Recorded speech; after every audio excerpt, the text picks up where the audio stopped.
এই শোকের মাসে আমরা জাতির পিতা বঙ্গবন্ধু শেখ মুজিবুর রহমান এবং তার পুরো পরিবারের নিঃশব্দ হত্যাকাণ্ডের এবং সেই পরিবারের প্রতি শোক জানাই এবং আত্মার মাফিরাত কামনা করি। সেই সাথে ছাত্রীদের কোটা আন্দোলনে যে সকল শিশু, যে সকল শ্রমিক, মা, সরকারি কর্মকর্তা, বেসরকারি কর্মকর্তা এবং আমাদের সাংবাদিক ভাইরা এবং পুলিশ অফিসার যারা কোটায় নয় মেধায় চাকরি করেছে, এই সকল যাদের মৃত্যু ঘটেছে, যাদেরকে আমরা হারিয়েছি, তাদের সকলের আত্মার মাফিরাত কামনা করি এবং এই হত্যাকাণ্ডে সুষ্ঠু বিচার কামনা করছি। যৌক্তিক মেধা এবং কোটার যে আন্দোলন করছিলেন আমাদের মেধাবী ছাত্ররা, সেই কোটা আন্দোলনের যৌক্তিক পর্যায় পর্যন্ত আমরা দেখেছি সেই কোটা আন্দোলনে যারা একসাথে কাজ করেছেন, সে কোটার পক্ষে রাষ্ট্র ছিল, সে কোটার পক্ষে জনগণ ছিল, আমরাও ছিলাম, আমরা আছি। কিন্তু আমি এই ছাত্রদের বলতে চাই, আপনাদের কোটা আন্দোলনকে ঘিরে আপনাদের ঘাড়ে বন্দুক রেখে যারা আপনাদেরই মতো বাংলাদেশের অন্য সন্তানদের উপর গুলি বর্ষণ করছে, আরো যে লাশ পড়ছে, সেই সুযোগ আপনারা দেবেন না। আজকের এই বাংলাদেশ আপনাদের আমাদের। আজ থেকে 5 বছর পর যে বাংলাদেশের স্বপ্ন আমরা দেখি, যে উন্নয়নশীল বাংলাদেশে আমরা দাঁড়িয়ে আছি, এই বাংলাদেশ মুক্তিযোদ্ধাদের বাংলাদেশ।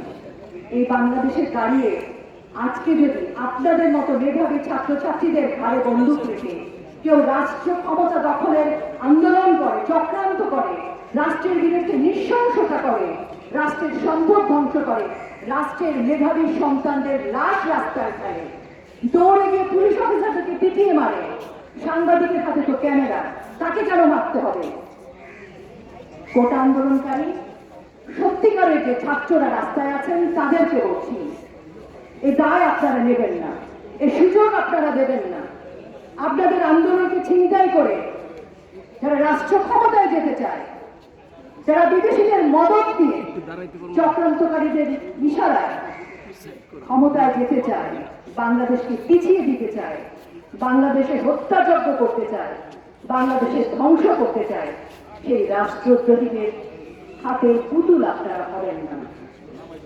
শিক্ষক, অভিভাবক, মা, বাবা সবাইকে অনুরোধ করছি, যে কোনো দাবির প্রশ্নে আপনি রাস্তায় আসতে পারেন, যে কোনো আন্দোলন হতে পারে, যৌক্তিক কথা যৌক্তিক ভাষায় বলা যেতে পারে, কিন্তু সেই ভাষাটি যখন অন্যরকম হয়ে যায়, আমরা রাস্তায় দেখেছি নিরীহ ছাত্রছাত্রীদের সামনে কারা গুলি করছে, কারা বন্দুক নিয়ে এসছে, কারা রামদা নিয়ে এসেছে, তাদের হাত থেকে আমাদের মেধাবী ছাত্রদের, আমাদের প্রকৃত অর্থে যারা আন্দোলনে নেমেছিল, সেই ছাত্রছাত্রীদের রক্ষা করবার স্বার্থে মাননীয় প্রধানমন্ত্রী শেখ হাসিনাকে অনুরোধ করছি। তিনি বলেছেন জাতিসংঘ এসে সুষ্ঠু তদন্ত করতে পারে, পৃথিবীর অন্য যে কোনো দেশ থেকে এসে তদন্ত করতে পারে, আমরা স্বাগত জানাই। হাইকোর্ট দাবি দাবা মেনে নিয়েছে, রাষ্ট্র কোটা আন্দোলনকারীদের পক্ষে, তাদের মাঝখানে যারা এই আচরণগুলো করছে, এই দুষ্কৃতিকারীদের আমরা ধিক্কার জানাতে চাই, প্রতিবাদ জানাতে চাই। এই বাংলাদেশকে আমরা রক্ষা করতে চাই। আমরা এই বাংলাদেশের উন্নয়ন, বাংলাদেশের মুক্তিযুদ্ধের চেতনা আমরা কোন দুষ্কৃতির হাতে দিতে চাই না। আমরা রাজাকার, যুদ্ধাপরাধী, আল-বদর, আল-শামস, সেই পাকিস্তানিদের প্রসবদের হাতে বাংলাদেশকে তুলে দিতে চাই না। আমাদের মেধাবী প্রকৃত স্টুডেন্ট যারা, তাদেরকে আমরা এই সকল দুষ্কৃতিকারীদের হাতে পুতুল বানাতে চাই না। সবাই যেন সুন্দর করে ভাবেন, কেউ কাউকে উস্কানি দেবেন না। সময়টা আমাদের, সময়টা বাংলাদেশে, আমাদের এগিয়ে যাওয়ার সময়।